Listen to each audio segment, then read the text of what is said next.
Hey everybody, how's it going? A nice beautiful evening on the prairie. It poured all day today, pretty much off and on.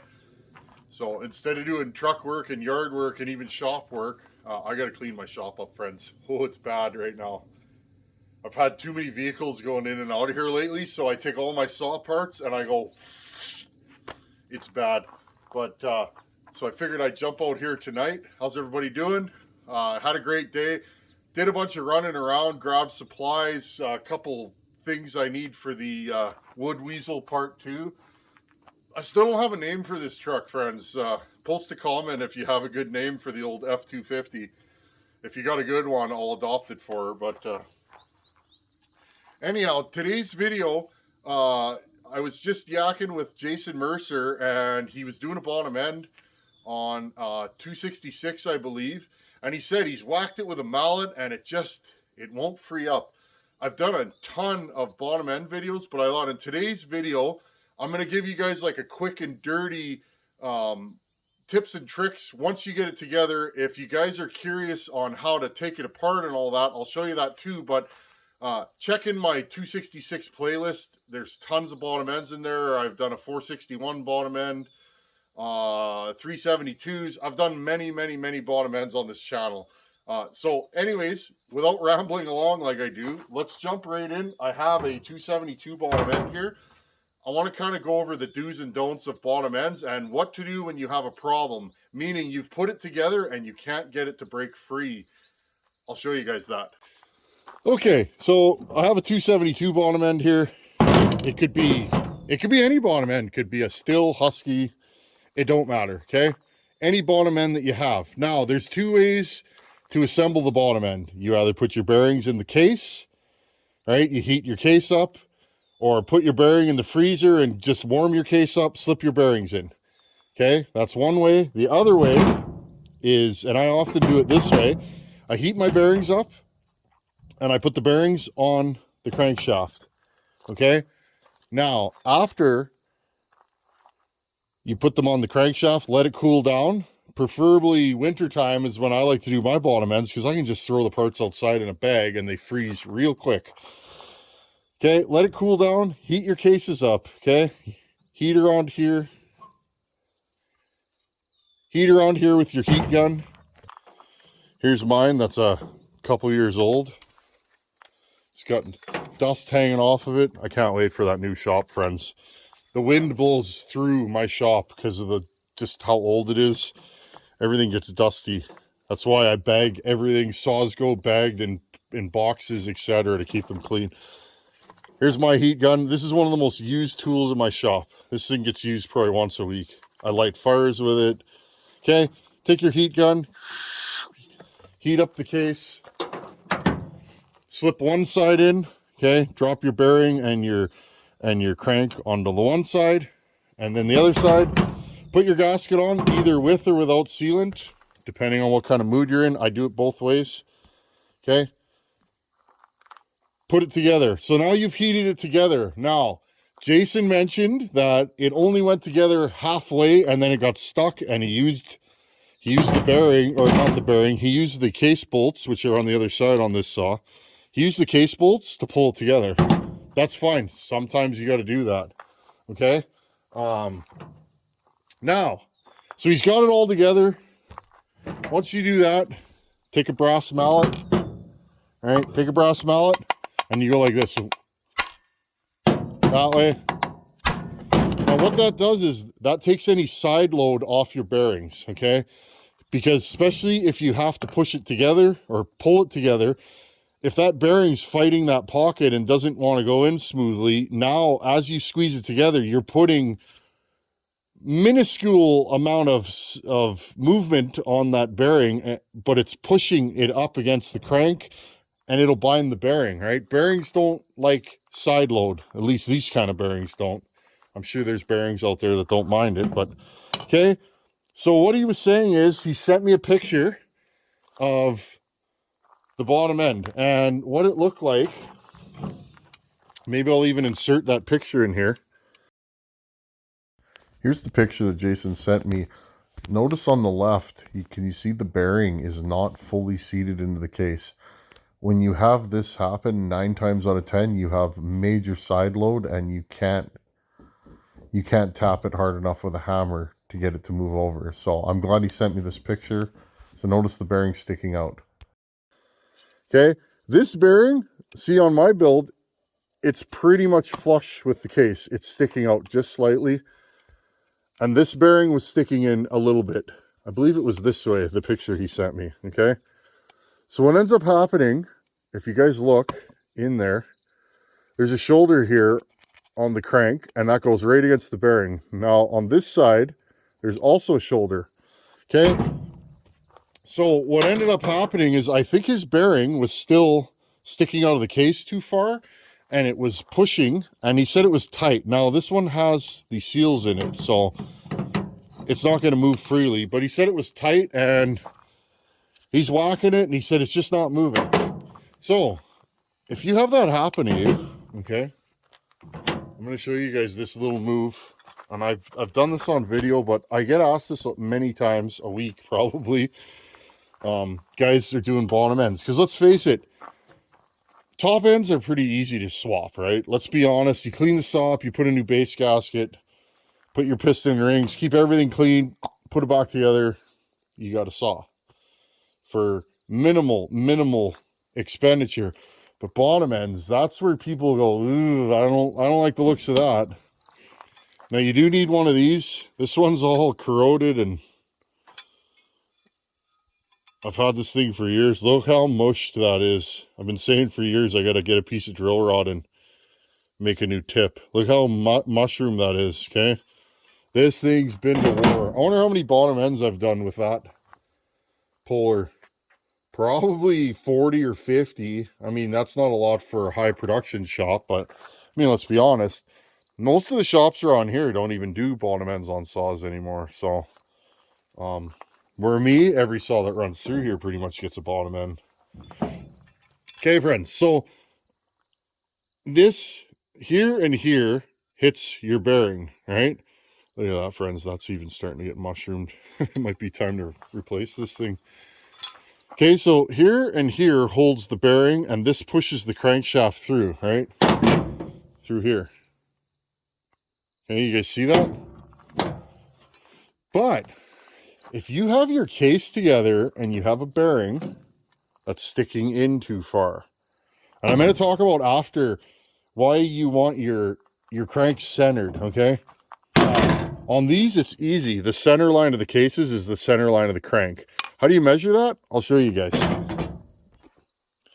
Take a stack of feeler gauges, okay, and measure. Here, let's check my work. This saw's been run. This is a 35 thousandths feeler gauge. No, that doesn't fit. Let's just do this for fun. You guys know me.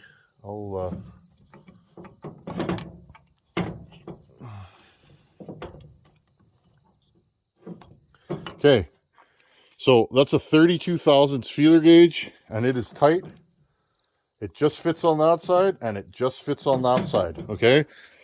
Almost like I centered my crank, because I did, friends. Now, does it have to be bang on? No. Will it matter? I don't know. Probably not. Unless, friends, you're going for maximum reliability. For me, all these little variables that I can control, I'm going to control them every time. If I can center my crank, especially in a performance build, which this saw was, I tore it down because I wasn't happy with it. But if I can actually center my crank, 9 out of 10 times, it spins freer. It's a better deal. If you're a couple thou off, honestly, friends, it's probably not going to matter. You know, or not a couple thou, but a couple of 100 thousandths, even a 10 thousandths off. I don't think it matters. But often it's nice to know that your crank's centered. Now, I'm going to show you guys, because I'm getting off topic here. You guys know me. I get kind of excited sometimes. I just like hanging out with you guys. I've had the honor of meeting so many good builders, yakking with them, old timers, you know, even guys that aren't on the internet, you know. Those are some of the best builders, aren't they? Some of the guys, you know, Guys that have been working on 2-strokes and saws forever. Okay, so this is now pushing on the bearing and the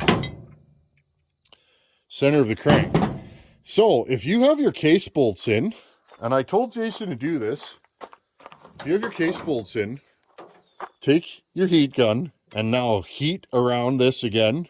Get it nice and warm. Don't be bashful. And then take your case splitter, okay, and start squeezing it. And you know what will happen? You will suck that bearing all the way into the case so that it's up against this shoulder. Okay. Now, okay, do you guys see what I'm saying here? Instead of pushing the crankshaft through the bearing, you'll pull the bearing into the case. I discovered this move. I had a bottom end a year or two ago that was fighting me. I could not get the end load off of it to the point I was going to split it again because I can't leave that.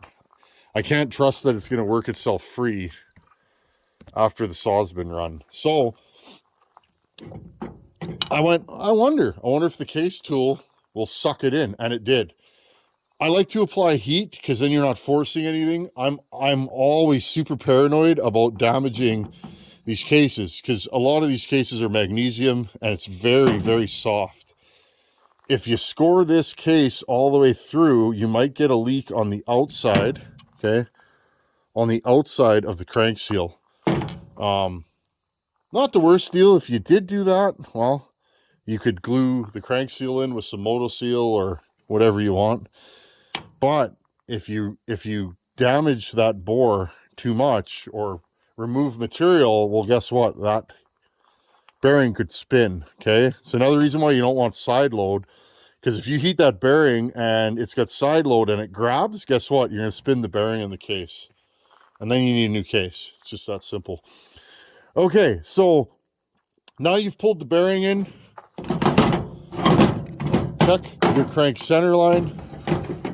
Okay, check it with a feeler gauge if you want, or eyeball it, I usually eyeball it to start with, and then if I want to make my final adjustments, I will pull that out. But again, don't be bashful. Give it a good whack. And a good whack, okay? Once you do that, when you hit it, remember friends, don't be bashful. Hit it with a soft mallet. Don't hit it with a hard mallet. You will splinter. In fact, this one, see that crank? Somebody actually splintered the end of this. You guys can see it right there. This crank has a slight crack on the end of it. Junk saw, right? I built this from another box of parts. This is before I had cranks and, you know, before I had parts, friends. And I was just trying to build saws to get firewood cut. Okay, so soft. Soft is the key. You can see this thing. It's got all these round dings. It's from hitting crankshafts. Now, I will say this, friends. These saws, the reason why you want to center your crank, okay, and I've had this happen back in the day when I didn't know anything, and again, I still don't know everything, I'm always learning. If your crank's not centered, these have a gear, that black gear that meshes with the oil pump. Here's your oil pump on this saw, okay? The symptom of a crank that's not centered, even if your crank rotates freely, but here's what happens. You end up with a saw that doesn't oil properly. It'll oil on the bench. When you start running it, it won't oil. And then what ends up happening after a day of cutting, your saw doesn't oil. You pull the clutch off, that little plastic gear is melted. The teeth are gone off of it. Now what do? You buy a new one, you put it in, the saw runs fine for maybe a minute, 10 minutes, an hour, and then boom, you got no oil again. Well, the reason is usually what happens with these is somebody will put it together, and I find it's usually this pocket is tight, okay? Because this is your PTO side. If any pocket's going to be looser on a used saw, it's usually this side, not this side. Not always, but when somebody's putting the saw together, this bearing sticks out a little bit, and your crank ends up hitting the bearing, so you end up with a crank that is not centered. And what ends up happening often is guys will start pulling it all together, and they'll end up pulling this side, because this is usually the side that gets stuck on these. that's off center. So guys are working on this side and they inadvertently pull everything together nice. They hammer it free. Everything spins nice. But then what happens is the crank is not center and it's this way. And then what happens when you put the gear on, there's a washer that sits under the gear. And when you put it all together, that gear is actually too far in. Okay. And then when you tighten the clutch down, it puts side play on the gear and then the gear gets hot and it fries. Okay. So again, friends, this isn't rocket science. But again, if you make a mistake, it is what it is. That's how you learn, right?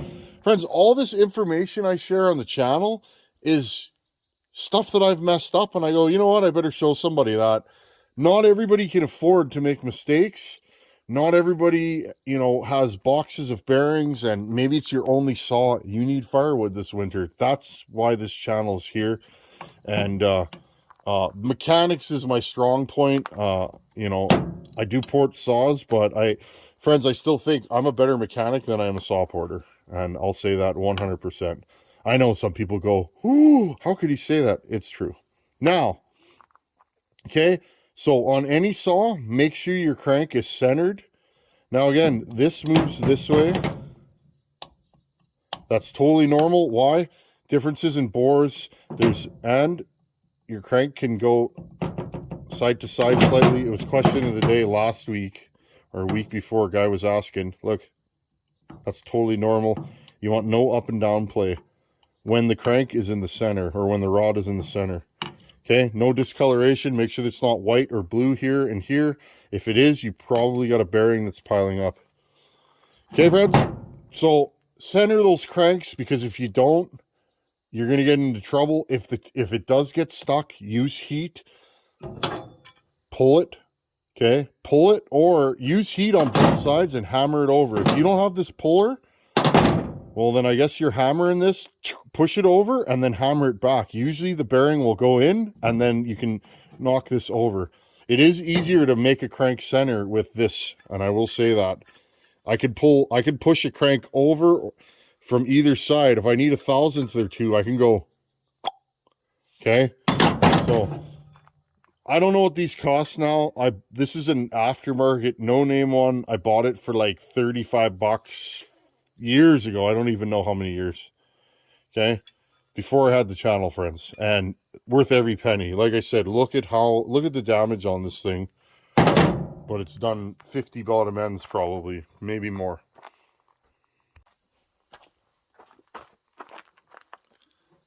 Anyhow, I hope that helps you guys out. If you have any questions, post them below in the comments.